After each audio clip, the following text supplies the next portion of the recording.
had a one-way ticket to London. His bags were already checked. His penthouse was sold. His entire life in Chicago, packed up, closed out and left behind.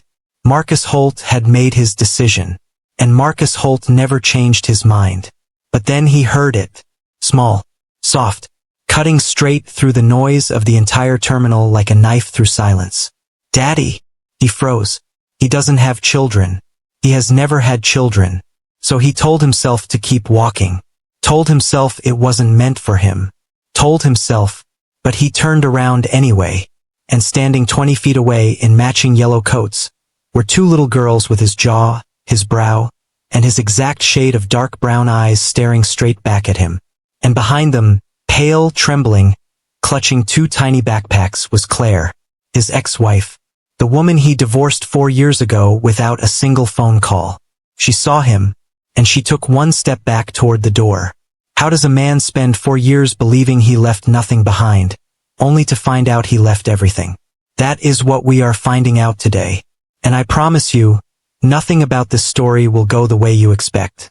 Before we go any further, drop a comment and tell us where you are watching from today. And if you are new here, hit that subscribe button right now. You do not want to miss where this story goes. If you want to understand what Marcus Holt became, you have to understand where Marcus Holt came from. Because men like him do not appear out of nowhere. They are built, slowly, painfully, out of the kind of circumstances that either break a person completely or press them into something so hard and so dense that nothing, not failure, not loss, not love, can get through the surface. Marcus grew up on the south side of Chicago, in a 2-bedroom apartment on Halsted Street where the radiator knocked all winter and the refrigerator ran half-empty more months than not. His father worked double shifts at a sheet metal plant and came home too tired to speak.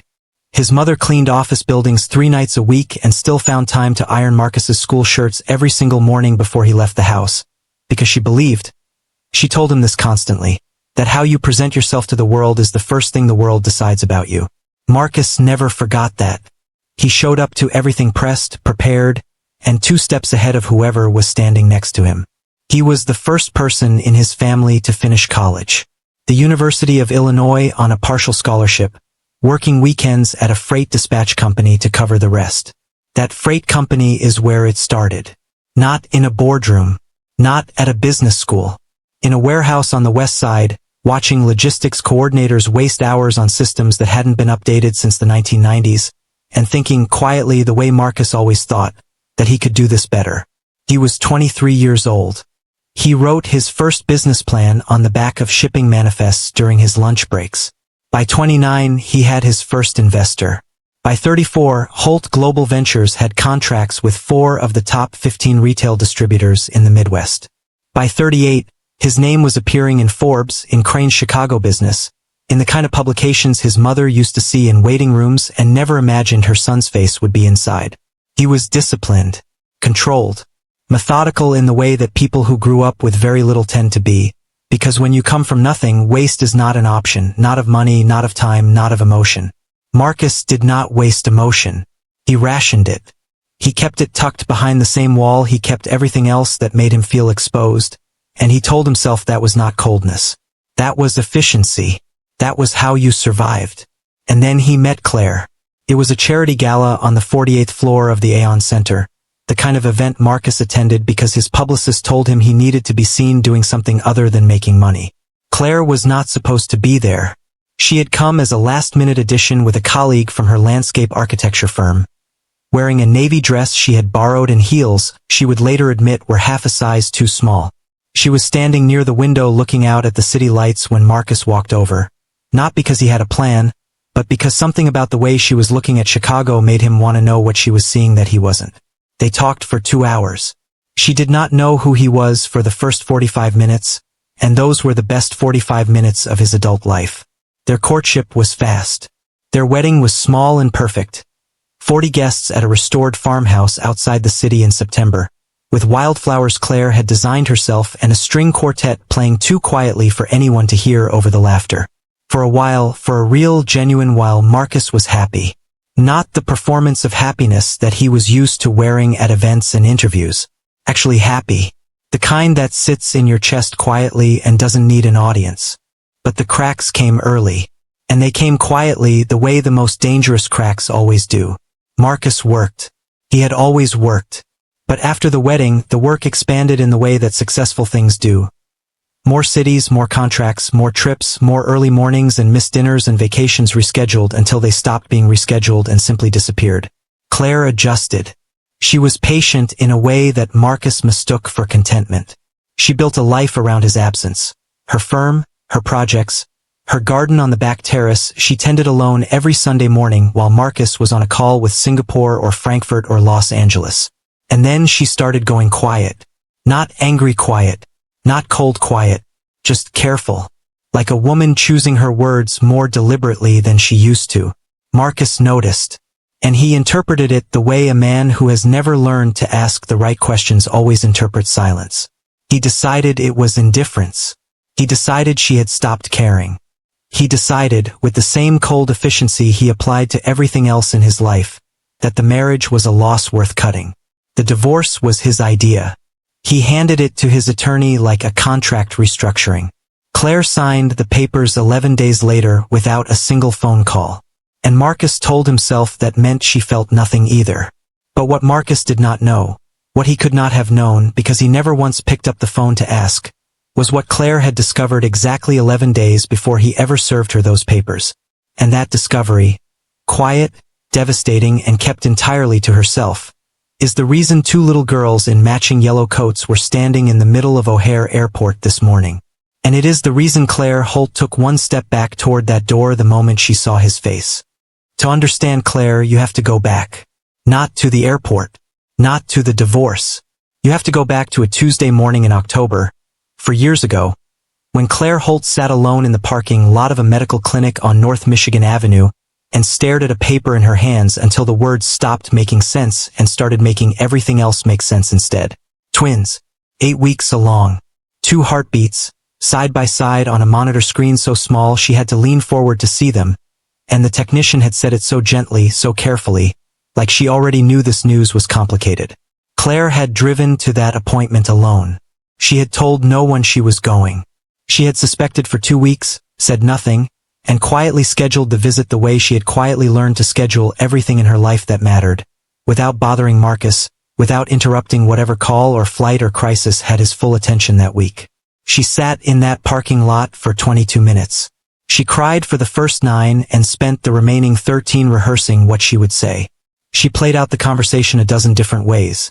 Sitting at the kitchen table, standing in the doorway of his office, waiting until after dinner when the apartment was quiet and the city lights were doing that thing outside the window that always made everything feel slightly more possible. She pictured his face. She tried to decide which version of Marcus would be sitting across from her when she told him.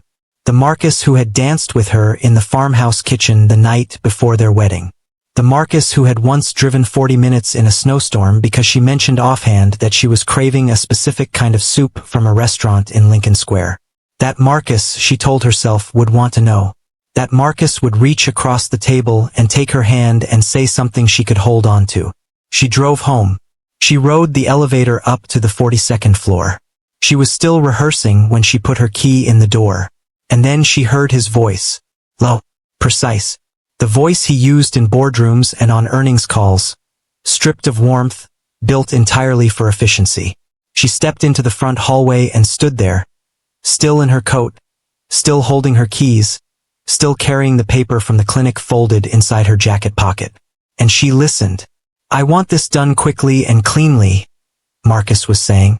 No drama. Just get me the paperwork and let's move forward. A pause. His attorney presumably on the other end. Yes, file it this week. Claire did not move. She stood in that hallway for a long time after the call ended. Long enough to hear Marcus set his phone down on his desk. Long enough to hear him pour a glass of water in the kitchen. Long enough to understand, with a certainty that settled into her chest like something cold and permanent, that the conversation she had spent 22 minutes rehearsing in a parking lot was never going to happen. Not today. Not ever. She never told him. She told herself it was because he didn't deserve to know.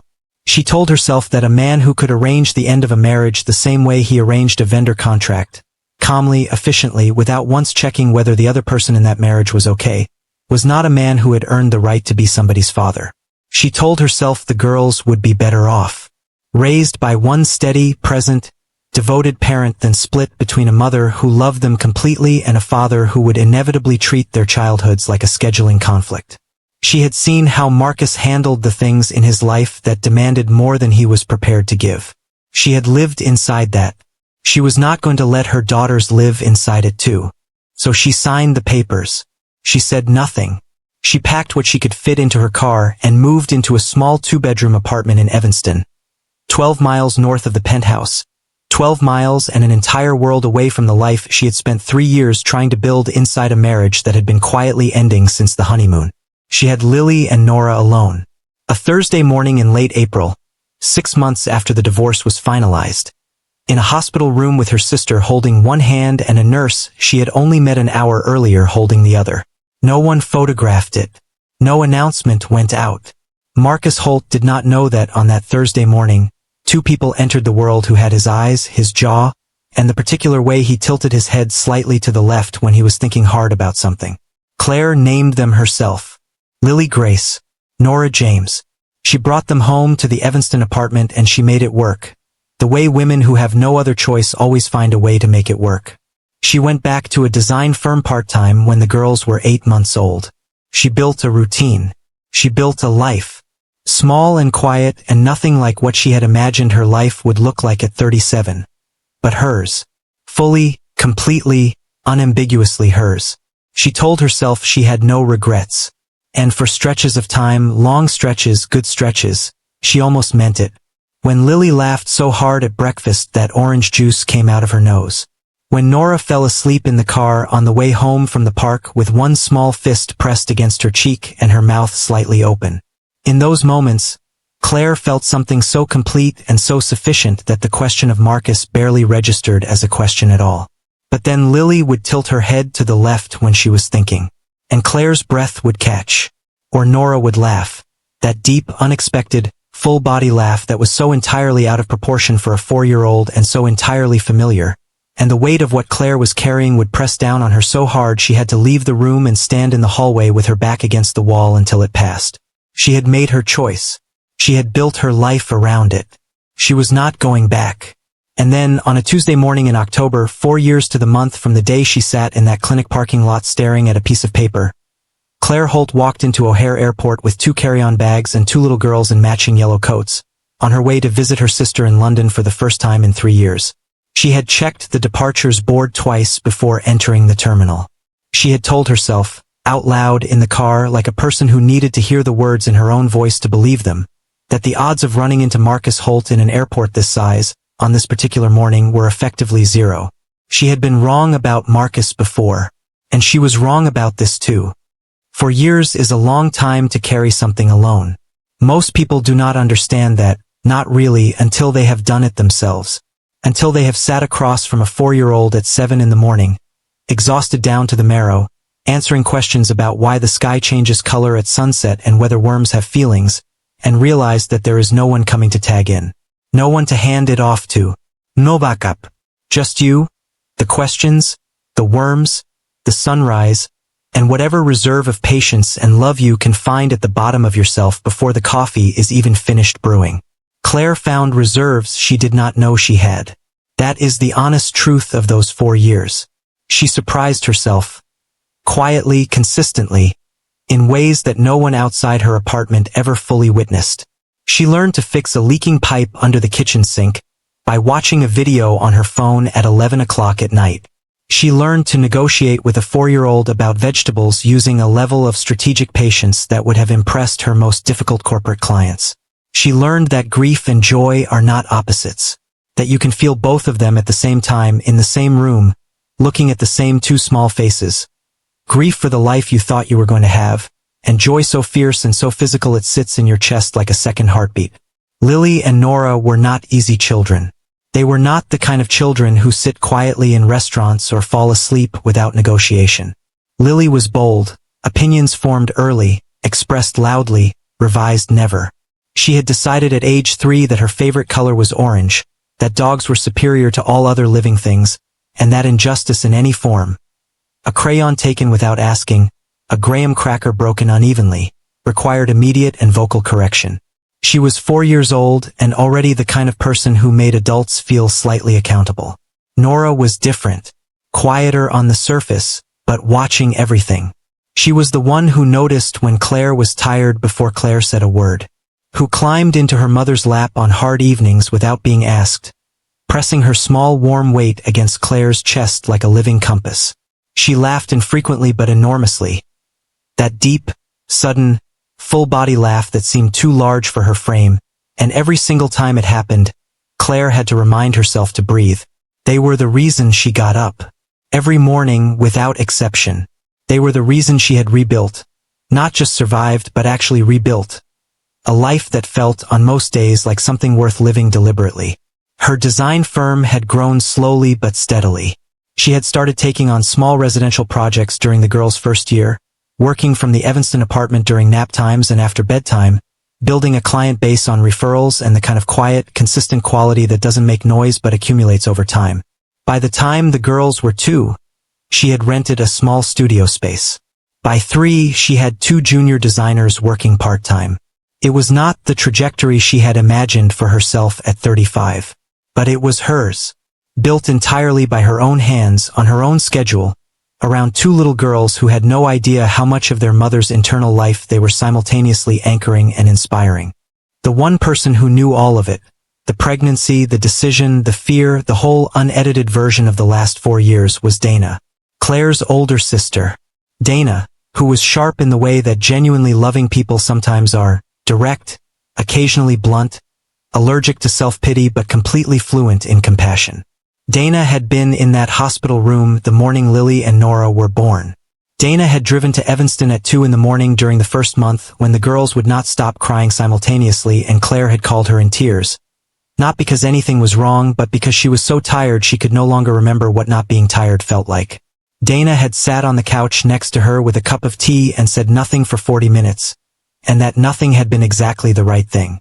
Dana was the only person on earth who knew that Marcus Holt was the father of those girls. And Dana's position on that fact had evolved over 4 years from reluctant acceptance to something closer to a sealed vault. She never pushed. She never told Claire what to do. But every few months, in the particular tone she reserved for things she had strong opinions about and was choosing not to fully voice, she would say something like, "They look more like him every week, Claire," and let the sentence sit there between them until Claire changed the subject. Then, 8 weeks ago, Dana's husband got a job transfer. Vancouver. A senior position he had been working toward for 3 years, the kind of opportunity you do not turn down, the kind that reshapes everything. Dana had called Claire from the driveway after her husband told her. And Claire had sat on the kitchen floor with her back against the cabinet because her legs had simply decided to stop working. Not because Dana was leaving. She understood why Dana was leaving. But because Dana was the last family Claire had left in Chicago, and the particular loneliness of that fact landed on her all at once. Right there on the kitchen floor, with Lily and Nora asleep down the hall. The goodbye was this morning. Terminal 3. Dana's flight left at 8:15. Claire had planned to arrive, hug her sister, let the girls say goodbye to their aunt, who had read them approximately 400 bedtime stories and taught Lily to say, "I respectfully disagree" in full sentences, and be back in the car by 8 o'clock. 45 minutes, in and out. She had not checked the full departure board. She had not thought about which other gates were active on a Wednesday morning. She had not considered, even for a single second, that the man she had spent 4 years carefully and successfully avoiding shared a terminal with her sister's departing flight. Some moments in life feel like accidents. But the longer you sit with them, the more they feel designed. What Claire did not know, what she could not have prepared for, even if she had checked every departure board in that building, was that Dana had spotted Marcus first. Standing at gate 47, boarding pass in hand, carry-on at his feet. Dana had recognized him immediately. The jaw, the posture, the particular way he stood like a man who had decided the room belonged to him. And Dana had stood very still for a long moment, looking between Marcus Holt and her 2 nieces in their matching yellow coats. And instead of warning Claire, instead of taking her sister by the arm and steering her quietly toward the exit, Dana had done something else entirely. Something she had been thinking about for 4 years. Something she had never told Claire she was considering. And what she did in that moment would set off a chain of events that none of them, not Claire, not Marcus, and certainly not two little girls in yellow coats who just wanted to see the planes, would be able to walk back from. Dana Mercer had spent 4 years being patient. 4 years of watching her sister rebuild from the inside out. Quietly, stubbornly, without complaint and without help from the one person who bore equal responsibility for the life Claire was carrying alone. 4 years of driving to Evanston at 2 in the morning. 4 years of watching Lily tilt her head to the left and knowing exactly where that came from. 4 years of holding her tongue at family dinners and on phone calls and on the dozens of occasions when the words were right there, fully formed, ready, and she had swallowed them because Claire had asked her to, and Dana loved her sister more than she loved being right. But Dana was leaving today, getting on a plane to Vancouver and starting a life 1,200 miles away, and the thought of Claire alone in that Evanston apartment. No backup, no family, no one to call at 2 in the morning, with 2 little girls who were growing more recognizable by the month, had been sitting in Dana's chest like a stone for 8 weeks. She had told herself she would respect Claire's decision. She had told herself it was not her secret to act on. She had told herself a lot of things over the last 4 years, and she had believed most of them. And then she turned a corner inside Terminal 3 and saw Marcus Holt standing at Gate 47. She recognized him before she fully processed what she was seeing. The posture first, that particular way he stood, weight distributed like a man who had decided long ago that every room he entered was already his. Then the jaw. Then the coat. Then the boarding pass in his hand and the carry-on at his feet and the unmistakable look of a person who is 2 minutes away from disappearing. Dana stopped walking. She looked at Marcus. Then she looked down at Lily and Nora in their yellow coats standing 6 feet behind her. Then she looked back at Marcus. And 4 years of patience ran out all at once, quietly and completely, the way patience that has been held too long always eventually does. She told Claire she needed to check the departures board. She handed Claire both backpacks. And she walked directly toward Gate 47. Marcus did not see her coming. He was looking at his phone, thumb moving across the screen with the focused efficiency of a man tying off the last loose ends of a life before he abandoned it. Dana stepped into his path and stopped. He looked up. He did not recognize her. They had met only twice during the marriage, briefly, at events Claire had brought her to. But he registered that she was standing deliberately in front of him, and his expression shifted into the particular kind of controlled, courteous impatience that powerful men deploy when they want to move past someone without making it unpleasant. "Excuse me," he said. "Before you board that plane," Dana said, "there is something you need to see." Her voice was completely level. No performance. No drama. Just a woman who had made a decision and was seeing it through. Marcus studied her for exactly 1 second, the way he studied anything that appeared unexpectedly in his path, and then he moved to step around her. Dana raised her phone. He stopped. On the screen was a photograph. Lily and Nora at a park last summer, sitting on a wooden bench, both of them mid-laugh, the afternoon light catching the particular dark brown of their eyes. Dana held the phone steady and let him look. "You have daughters," she said. "Their names are Lily and Nora. They are 4 years old. And they are standing right behind you." What happened inside Marcus Holt in the next 4 seconds is the kind of thing that does not have clean language. It was not a single emotion. It was all of them arriving simultaneously and crashing into each other. Disbelief first, reflexive and protective, the mind's attempt to reject something too large to process. Then the math, involuntary and merciless. 4 years ago, 8 weeks before the divorce, the timeline assembling itself with a precision that made his chest feel like something was being tightened around it from the outside. Then rage. Not at Dana. Not yet at anyone specific. Just rage, raw and structureless, at the 4 years of not knowing, at the possibility of what that not knowing meant, at everything he could not yet name but could already feel rearranging itself permanently inside him. And underneath all of it, underneath the disbelief and the math and the rage, something else. Something quieter and far more devastating. Something that felt against every instinct he had like grief. He turned around slowly. Claire had not moved. She was standing near the entrance to the gate corridor, both backpacks on her shoulders, her face the color of someone who has just watched the ground give way beneath their feet and not yet finished falling. She was looking at Dana. Then she looked at Marcus. And the expression that moved across her face in that moment. Not guilt, not defiance, but something exhausted and complicated and unbearably human, was the first truly unguarded thing Marcus had seen from her in years. Maybe ever. But Marcus was not looking at Claire anymore. Because something had shifted at the edge of his vision. Something small and unhurried and entirely unaware of the magnitude of what was happening around it. Nora had looked up. She had been studying the ceiling, the way she always studied things that interested her, silently and with complete absorption, and something had made her drop her gaze down to the man standing in the middle of the gate corridor. She looked at him the way 4-year-olds look at things they are still deciding about. Openly. Without filter. With that particular brand of undefended curiosity that adults spend their entire lives learning to perform and never quite recovering. She tilted her head to the left. And then, in the same conversational tone she used to observe that the sky looked heavy before rain or that her soup was the wrong temperature, Nora said, "You have sad eyes." Not to her mother. Not to Dana. To Marcus. Directly, simply, with the devastating accuracy that small children sometimes produce entirely by accident. Marcus Holt. A man who had sat across from hostile boards and unmoved investors and attorneys who specialized in making people crack, stood completely still. His boarding pass was still in his hand. His flight would begin boarding in 6 minutes. He had not taken a single step toward that gate. He opened his mouth. Nothing came. He closed it again. The woman he had spent 4 years not thinking about was standing 20 feet away watching him fall apart in the middle of an airport terminal. And the only person he could look at was a 4-year-old girl with his eyes who had just said the truest thing anyone had said to him in years. He had sad eyes.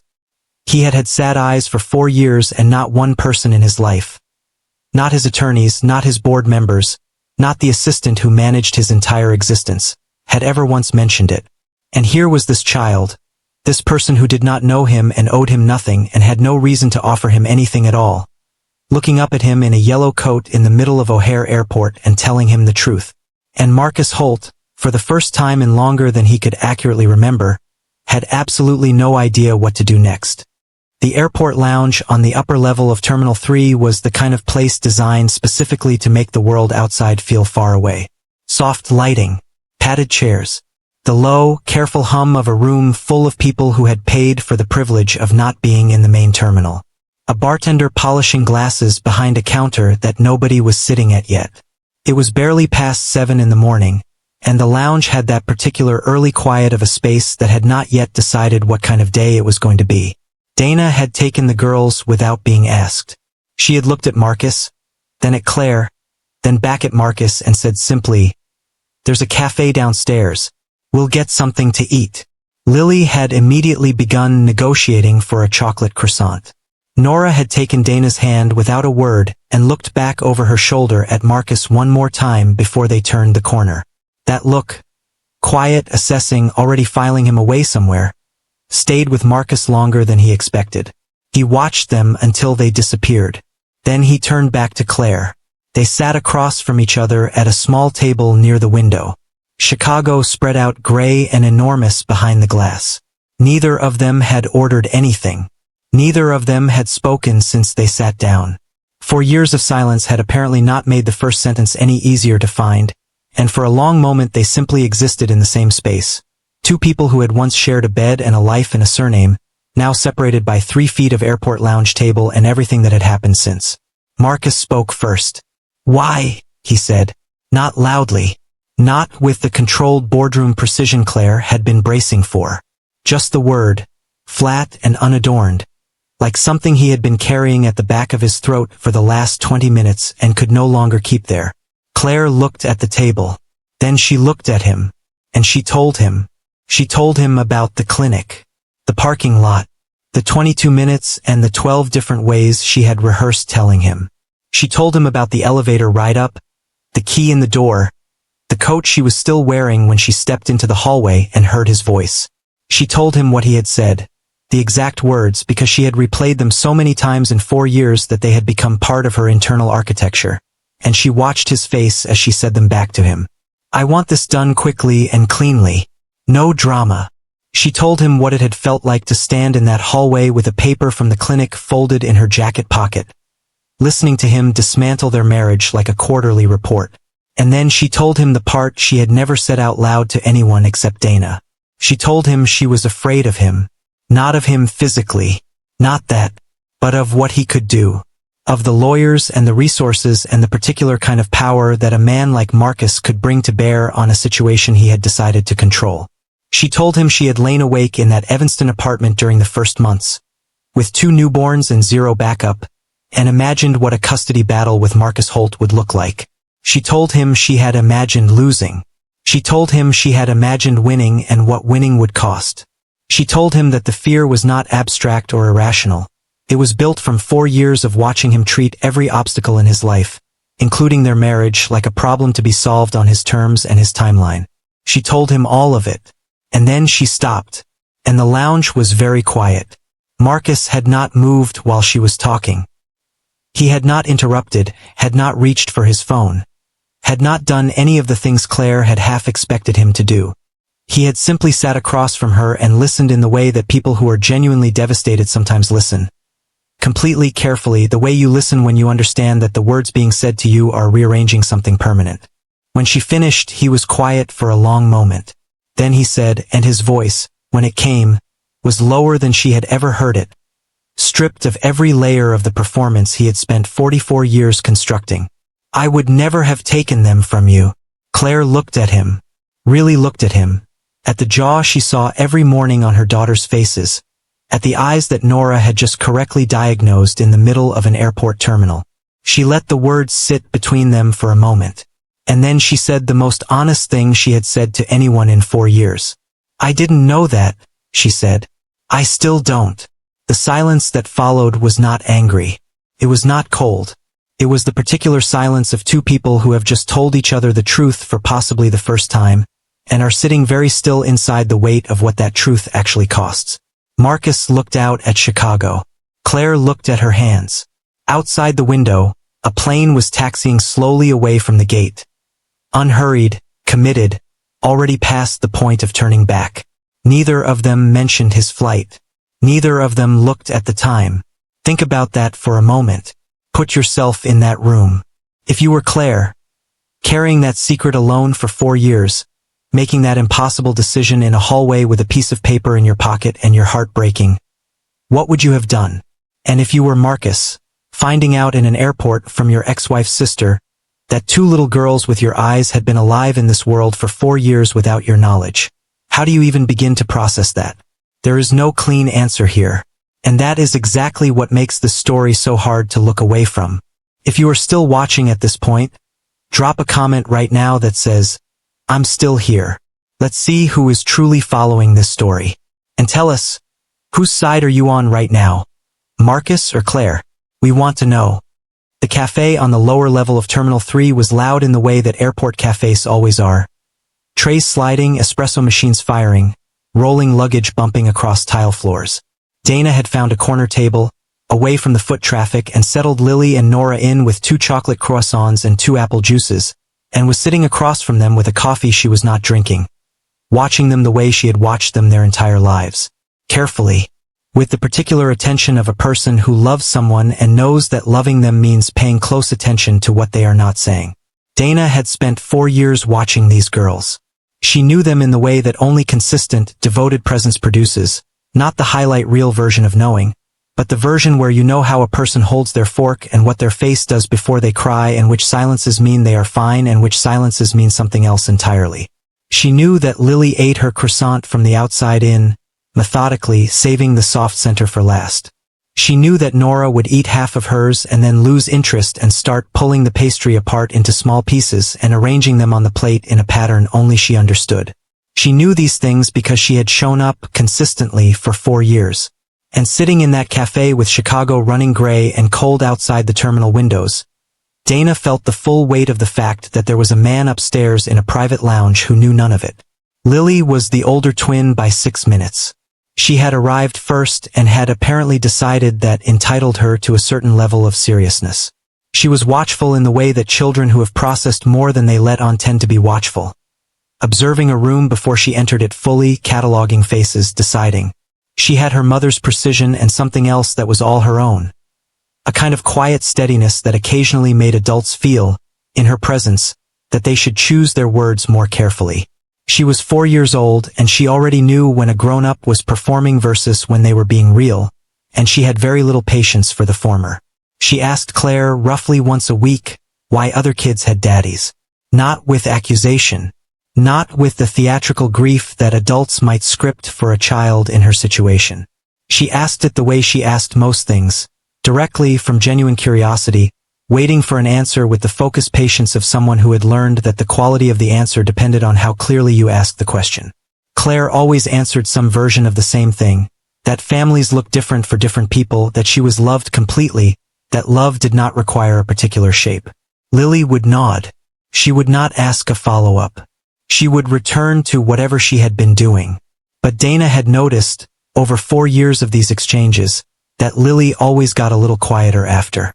Not sad exactly, just quieter. Like a person filing something away in a drawer they return to regularly but do not leave open. Nora handled it differently.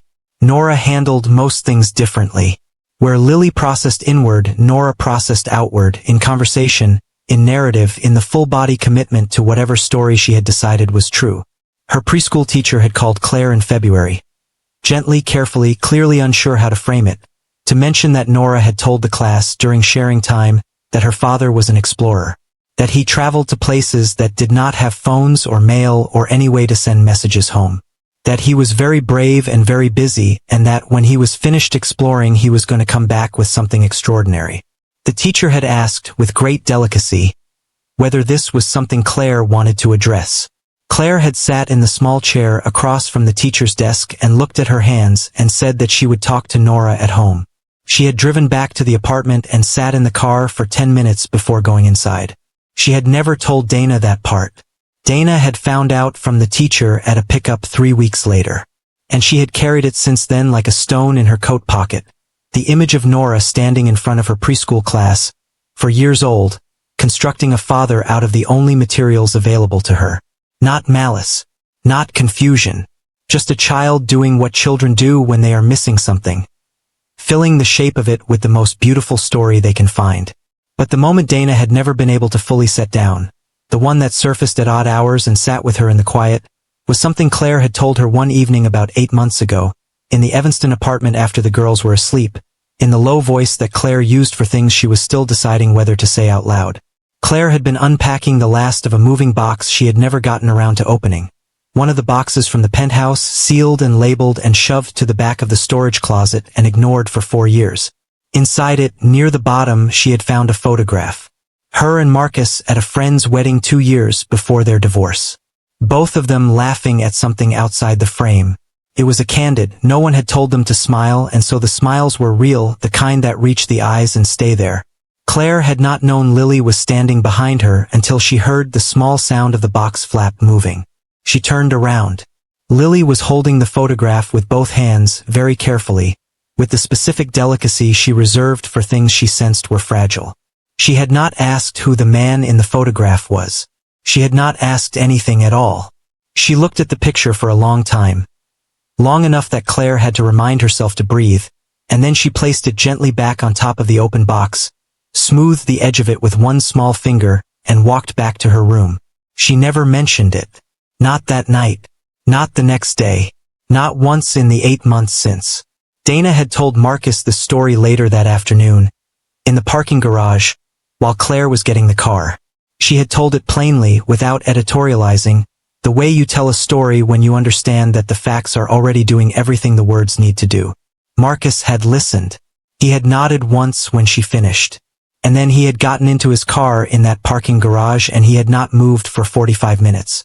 Dana knew because she had watched from 3 rows away, sitting in her own rental with her hand on the key, waiting to see what he would do. He did not make a call. He did not check his phone.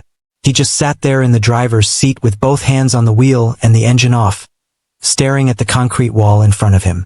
He had left the city certain he was owed nothing and had left nothing behind. He was wrong on both counts. And somewhere between Lily's weekly questions and Nora's explorer story and one small finger smoothing the edge of a photograph, Marcus Holt was beginning to understand the full dimensions of exactly how wrong he had been.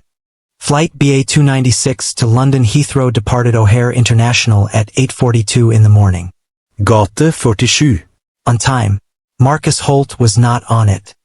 He watched it from the window of the private lounge, the plane pulling back from the gate with the slow, indifferent certainty of something that had somewhere to be and was not going to wait. He watched it taxi toward the runway. He watched it until it disappeared behind the terminal building. And then he sat there for a while longer, looking at the empty gate, with his boarding pass still in his coat pocket and his carry-on at his feet and the full weight of what he had just done settling over him like a second atmosphere. His phone started ringing at 8:44. His assistant, Rachel, who had been managing his calendar and his life for 6 years and had never once heard him miss a flight. He did not answer. She called again at 8:51, then at 9:03, then at 9:17. On the fourth call he turned the phone face down on the table and looked back out at the runway where his old life had just departed without him and tried to locate, somewhere inside himself, something that felt like a plan. He did not find one. What he found instead was his business partner, David Kwan, calling from a car on the way to O'Hare from a red-eye out of JFK, because Rachel, in the absence of any other option, had called David, and David had immediately gotten on a plane the way David always did when something needed to be dealt with in person. David arrived at the lounge at 11:15, still in his travel clothes, and sat down across from Marcus with the expression of a man who had crossed 4 states and was prepared to be reasonable for approximately the next 10 minutes before he stopped being reasonable. The London expansion was a £200 million deal.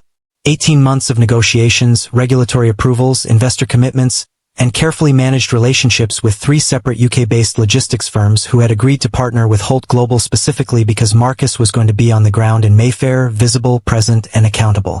Marcus's physical relocation to London was not a personal preference that could be quietly swapped for video calls and adjusted time zones. It was a structural component of the deal. David had explained this to Marcus in detail approximately 40 times over the last 6 months. Marcus had nodded approximately 40 times and said he understood. David said, very quietly, across the lounge table, "Tell me what happened." Marcus looked at him. And for the first time in as long as either of them could remember, Marcus Holt had nothing to say. Not a reframe. Not a pivot. Not the particular brand of controlled, confident redirection that had gotten him through every difficult conversation of his professional life. Nothing. He looked at David Kwan, his partner of 11 years, the man who had co-signed the first lease on their original office space and eaten bad sandwiches with him through 14-hour days in the early years. And he said, "I need time." David stared at him. "How much time?" "I don't know yet." The silence that followed was the most expensive silence Marcus had ever sat inside. David left an hour later without raising his voice, which somehow made it worse. Marcus knew what was coming. Investor calls. Board concerns. The careful, damaging language of confidence beginning to erode. He knew all of it. He had built the machine that was now running without him, and he understood exactly what happened to machines when the person who designed them suddenly stepped away without warning or explanation. He checked into the Langham on Michigan Avenue that afternoon. A room on the 14th floor with a view of the river and the bridge and the gray October sky pressing down on the city. He had been so certain he was finished with. He ordered coffee he did not drink. He sat on the edge of the bed. He opened his phone. Claire's social media was sparse. Private, mostly. The kind of profile maintained by someone who understood that visibility had consequences and had made deliberate choices about what to share and what to protect. But there were photographs. Enough. A birthday post from 18 months ago. Lily and Nora at a kitchen table, paper crown hats slightly crooked. A homemade cake with uneven frosting and 4 candles. The apartment wall behind them painted a deep warm yellow that someone had clearly done themselves. A Christmas photo. Park in summer. A rainy afternoon with paint-covered hands pressed flat against a sheet of white paper. 2 small faces looking up at the camera with the particular joy of children who are making a mess and have been told it is allowed. Everything handmade. Everything carefully arranged inside a small, warm, ordinary life that had been built entirely by one person, alone, without help, without complaint, and without him. Marcus scrolled slowly. He did not allow himself to move quickly through it. He looked at every photograph the way you look at something you are trying to understand you actually lost and not just misplaced. He looked until the coffee was cold and the room was dark and the river outside the window had disappeared into the evening. Then he closed his phone. He sat with it for a long time. The quiet of the room. The hum of the city outside. The full, specific weight of 4 years that he had spent moving forward at speed, and that had apparently been happening without him in a 2-bedroom apartment in Evanston the whole time. Then he picked up his phone again and called his attorney. Not to file anything. He was very clear about that when the call connected. He did not want to file anything. He did not want to initiate anything. He had one question and he asked it plainly, in the same stripped-down voice he had used in the airport lounge that morning. The voice that appeared, apparently, when Marcus Holt had run out of performance and was left with only what was actually true. If a man wants to be in his children's lives, he said, how does he do it without destroying their mothers? His attorney was quiet for a moment. Then he said he would need to think about that. Marcus said he understood. He said he would need time too. He said goodnight and ended the call and sat back on the edge of the bed in the dark hotel room and looked at the ceiling and understood, with a clarity that had taken 44 years and a missed flight to arrive at, that the answer to that question was going to define everything that came next. Not the London deal. Not the board. Not the £200 million or the investors or the carefully constructed new life that was currently flying 35,000 feet over the Atlantic without its architect. Everything that actually mattered. That question was going to define all of it. The first Saturday happened 3 weeks after the airport. Claire had suggested it by text. For sentences, no preamble, clinical in the way that people are clinical when they are doing something that costs them a great deal and cannot afford to let that show. The park on Elmwood Avenue in Evanston. 10 in the morning. 2 hours. She would be there the entire time. Marcus had read the message 4 times before responding. He typed and deleted 3 different replies before settling on 2 words. I'll be there. He arrived 9 minutes early and then sat in his car for 8 of those minutes because he did not know what the protocol was for walking into a situation like this and he was not accustomed to not knowing protocol. He was wearing the wrong things. He understood that immediately when he saw Claire already at a bench near the swing set in a canvas jacket and worn boots, both girls in front of her doing something complicated with a pile of sticks and leaves that appeared to have its own internal logic. Marcus was in a wool coat that cost more than most people's monthly rent. He made a note to himself about that and filed it away and walked toward them across the wet November grass. Claire stood when she saw him coming. She did not smile. She did not wave. She simply stood the way a person stands when they are holding themselves very carefully together, and said good morning in a voice that was neutral and deliberate and cost her something. Marcus said good morning back. And then they both looked at the girls. Lily looked up at him first. She assessed him with the full, unhurried focus she brought to everything she had not yet made up her mind about. She did not say hello. She did not look away. She simply looked at him the way a judge looks at evidence. Not unkindly but without mercy either, and then returned to the sticks. Marcus stood there and took the verdict in silence and decided, correctly, that this was not a situation where talking would help him. Nora took approximately 3 minutes. She had been aware of his arrival from the moment he crossed the grass. Marcus noticed her tracking him in his peripheral vision while pretending to be fully absorbed in the sticks, and at the 3-minute mark she stood up, walked directly to where he was standing, and without any introduction or explanation began attempting to climb his leg. Marcus looked down at her. She looked up at him. He had absolutely no idea what to do. He looked at Claire. Claire's expression said, with great clarity, that this one was on him. Marcus reached down carefully and picked Nora up. She grabbed 2 fistfuls of his wool coat, settled herself against his chest with the authority of someone who had decided this was acceptable, and went back to watching Lily with the sticks. Marcus stood there holding a 4-year-old in a coat that cost too much, in a park in Evanston on a cold November morning, and felt something shift in his chest that he did not have a name for and did not try to name. He was terrible at it. He knew that and did not pretend otherwise. He did not know how to talk to 4-year-olds. Not because he was incapable of learning but because he had never tried, and the distance between never having tried and trying for the first time in front of 2 small people who were already quietly evaluating him was significant. He said the wrong things. He asked questions that were too formal. He once crouched down to Lily's level and asked her what her interests were. And she had stared at him for so long without responding that Marcus had to resist the urge to check his phone simply to have somewhere to put his eyes. But he kept showing up. Every Saturday. Then a Wednesday afternoon when Claire had a client meeting run long and texted him. Again in 4 sentences, again clinical, again costing her something, to ask if he could pick them up from preschool. He said yes before she finished the message. He arrived early to that too. He sat in the parking lot of a preschool in Evanston in a car that drew looks from the other parents and waited.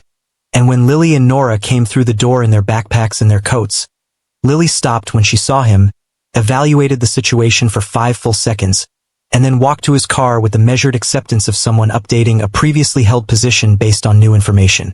Nora ran. She always ran. He started asking Claire questions. Not about himself. Not about the legal framework or the timeline or how this was going to be structured going forward. He asked about them. What were they afraid of? What made Lily feel safe when she was anxious? What was Nora's sleep routine and what happened when it was disrupted?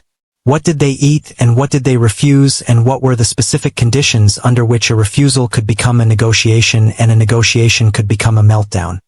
He asked the questions of a person who understood that he was starting from zero and had no ground to claim and no standing to assert. Only the slow, unglamorous work of showing up and learning and being corrected and showing up again. Claire watched all of it.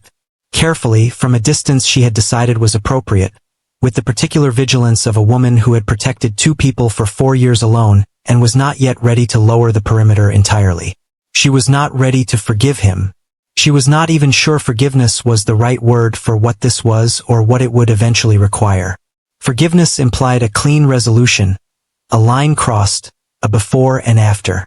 What she was navigating felt less like a line and more like a terrain, complicated and uneven and requiring constant recalibration. But she was watching him, and what she was seeing slowly, reluctantly, against the resistance of 4 years of self-preservation, was beginning to look like something she had not anticipated. He was not performing. That was the thing she had been most braced for and had not found. She had expected the Marcus she knew from the marriage, controlled, strategic, executing warmth as a means to an end. She had prepared herself to see through it. But the man showing up on Saturday mornings in the wrong coat, standing in a park in Evanston not knowing what to do with his hands while a 4-year-old climbed him, that man was not performing. He was floundering genuinely and without artifice, in the way that people flounder when they are doing something that matters to them and they do not yet know how to do it well.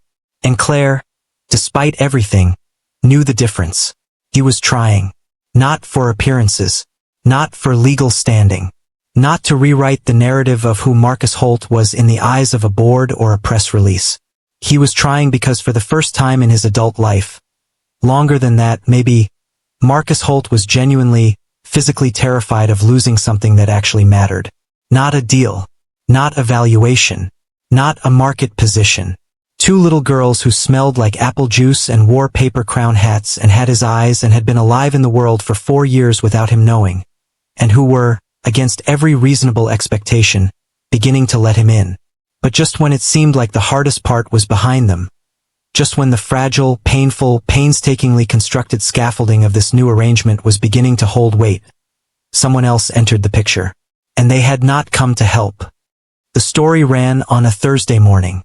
Page 1 of a tabloid that specialized in the particular architecture of public humiliation.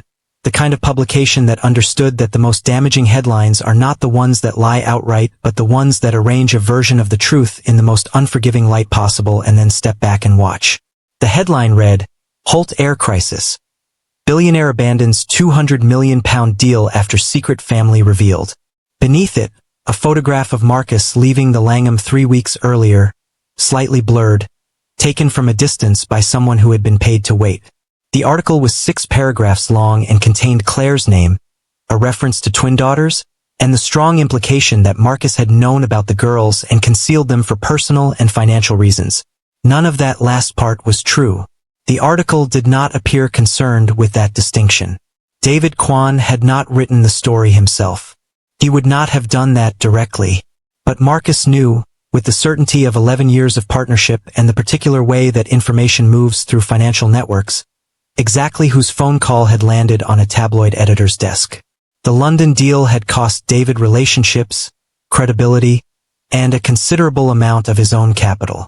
A man like David did not absorb that kind of loss without a response. The response had simply taken 3 weeks to arrive. Claire called Marcus at 7:42 in the morning. He saw her name on his phone and answered before the second ring. She was not crying. That was the first thing he registered.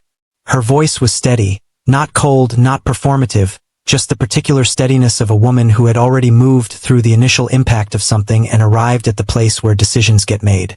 She said, "I've seen it. The girls haven't.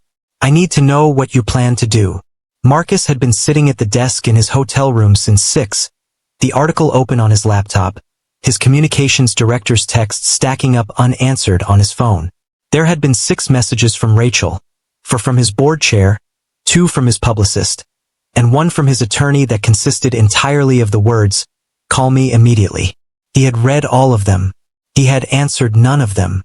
He had been sitting in the particular silence of a man who already knows what he is going to do, and is simply allowing himself the space to be certain before he does it. He told Claire what he planned to do. There was a pause on her end. Then she said, quietly, in a tone he had not heard from her before, something between exhaustion and something softer, that did not yet have a name between them, "Okay." Just that. One word. And she ended the call. His communications team convened in a conference room on the 32nd floor of the Holt Global Chicago office at 10 that morning. There were 6 people around the table and a collective 30 years of crisis management experience and a draft statement ready to go that had been prepared before Marcus walked through the door, carefully worded, legally reviewed, designed to reframe the tabloid story as a private family matter being resolved responsibly and to redirect the narrative back toward the London deal's continuity under restructured leadership. It was, by every professional standard in that room, the correct response. Measured, controlled, protective of the company, protective of the investors, protective of Marcus's public standing. Marcus read it. He set it down on the table. He thanked his communications director by name. And then he said he would not be using it. The press conference was at 2 o'clock. 43 journalists. Cameras. The kind of room that Marcus had stood in dozens of times in his career, always prepared, always precise, always 3 sentences ahead of the next question. He walked to the podium without notes. His communications director was standing to the left of the room with an expression that suggested she was actively reconsidering her career choices. His attorney was near the back wall. Marcus looked at the cameras for a moment. Then he spoke. "I have 2 daughters," he said. "Their names are Lily and Nora. They are 4 years old. I did not know them for the first 4 years of their lives. That is a loss I intend to spend the rest of my life making right. I have no further comment on the London deal." 11 seconds. That was how long the statement took. He stepped back from the podium. The room erupted immediately. Questions overlapping, cameras firing, his publicist already moving toward the microphone to manage what came next. Marcus did not stop walking. He crossed the room, pushed through the side door, and walked out into the corridor where it was quiet. He stood there for a moment. The noise of the press room was muffled behind the door. The corridor was empty and fluorescent and completely ordinary.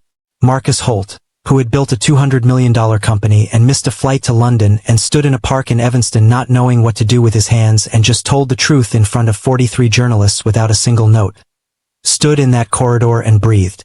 The following Sunday was gray and cold and entirely unremarkable in the way that the best mornings sometimes are. Marcus arrived at the Evanston apartment at 9:30 with a bag of groceries Claire had not asked for and a carefully maintained expression of casual competence that lasted approximately 4 minutes before Lily directed him to the kitchen table and informed him that they were making paper cranes and that there was a correct way to do the folds and an incorrect way and that she would be showing him the correct way and he was to pay attention. Marcus sat down. He paid attention. He was, despite his best efforts, very bad at it. His first crane looked like something that had experienced significant structural difficulties. His second was marginally better.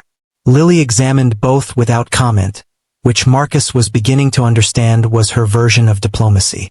She refolded the corners of his second attempt with the focused precision of a 4-year-old who has decided that a thing worth doing is worth doing correctly, and handed it back to him without a word. Nora was on the couch providing commentary. She had appointed herself the official narrator of the morning's events, and was doing so with great enthusiasm and no particular accuracy. She announced that Marcus had made a bird that looked like a shoe. She announced that her crane was the best one. She announced that she was hungry. She announced all of these things at the same volume, with the same conviction, pausing occasionally to check that her audience was still paying adequate attention. Claire was in the kitchen doorway, coffee in both hands, one shoulder against the frame, watching the three of them at her kitchen table in her apartment in Evanston on a gray Sunday morning. Lily's voice, low and instructional. Nora's, bright and continuous. Marcus's hands, large and careful and genuinely trying, folding a small square of paper into something that might, with enough patience and good faith, eventually resemble a bird. She did not know what they were yet. There was no clean word for it. Not family, not exactly, not yet. Not forgiveness, because forgiveness suggested something finished and this was nowhere near finished. It was something earlier than that. Something that required, every day, the deliberate choice to remain present rather than retreat to the safer distances they both knew how to maintain. She did not know what it became. She did not know what the next year looked like or the year after that, or how you explain to two little girls, when the time comes, the full complicated truth of where they come from and what almost happened. She did not have those answers yet. But for the first time in 4 years, standing in the doorway of her own kitchen with her coffee going warm in her hands and her daughter's voices filling the apartment, Claire Holt was not afraid of finding out. Some doors close because we shut them in a panic, in pain, in self-protection, because we are terrified and we do not yet know another way to survive. And some doors, if we are lucky, if we are honest enough, if we are willing to stand in the hard places long enough for something true to emerge, get a second chance to open. Not because the past was erased, not because the damage was undone, but because the people on both sides of it finally stopped running and decided that what was still possible mattered more than what had already been lost. Marcus Holt almost left this city forever. He almost walked through that gate. He almost made it. He had the ticket. He had the penthouse sold and the mail forwarded and 44 years of practice certainty that moving forward was the same thing as moving on. He almost missed the whole thing. 2 little girls in yellow coats. Paper cranes on a Sunday morning. A woman in a kitchen doorway who had carried something enormous alone for 4 years and was slowly learning to put some of it down. He almost missed all of it. Almost. If the story moved you, hit that like button right now. It helps us reach more people who need to hear stories like this one. And if you are not subscribed yet, subscribe now, because we pour everything into these videos every single week and you do not want to miss what is coming next. Now tell us in the comments. Was Claire wrong to keep that secret? Or would you have done the exact same thing in her position? We read every single comment. Every one. And we cannot wait to hear what you think.